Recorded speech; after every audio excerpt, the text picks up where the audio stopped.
Mot du jour, bonjour, toujours à partir de L'espoir est une force.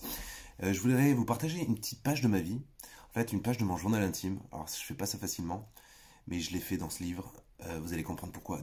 Dimanche après-midi, 19 avril 2009, dans le train Marseille-Lyon. À 20h30, entre Valence et Tain-l'Hermitage, c'est le drame. Notre wagon, le premier après la locomotive, est vivement secoué. C'est comme si nous roulions pas seulement sur les rails, mais sur des cailloux.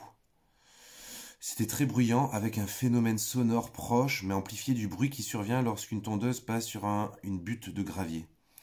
Et pourtant, la stabilité du train n'est pas remise en cause, on a juste l'impression que quelque chose se déchiquette sous les puissantes roues.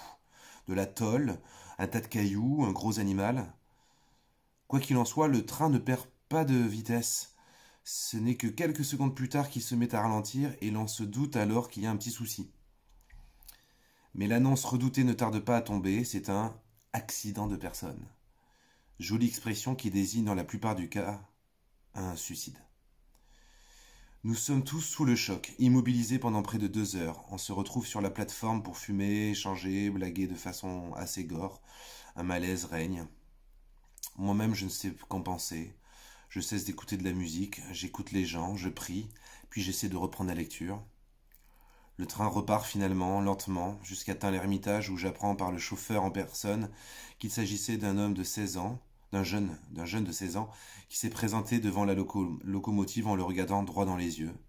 C'était le premier anniversaire de la mort de la mère de cet adolescent. Cette expérience m'a traumatisé. Pendant les 3 jours qui ont suivi, j'étais envahi de ces sensations de broyage, de ces images. Je n'arrêtais pratiquement pas d'y penser. Une semaine a passé, cela va mieux, mais ce fut un véritable choc psychologique. Voilà, c'est écrit, je ne manquerai pas de faire mémoire de ce pauvre jeune. Je ne peux m'empêcher de penser à Don Bosco qui se mit à pleurer dans la prison en se disant que si les jeunes avaient eu quelqu'un pour les aimer, un ami, ils n'en seraient pas arrivés là.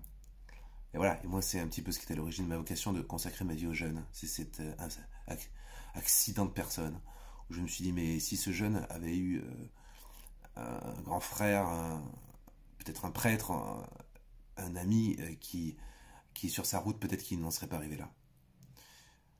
Ouais, c'est un peu triste, mais en même temps, c'est l'origine de ma vocation, et c'est ce qui doit être l'origine pour nous de se dire, plus jamais ça, c'est juste trop horrible. On doit vraiment être attentif, voir qu'est-ce qui se joue autour de nous, dans quel état sont nos jeunes, etc. Prendre au sérieux, offrir ce livre. Voilà. N'oubliez pas, tout contribue au bien de celui qui aime Dieu.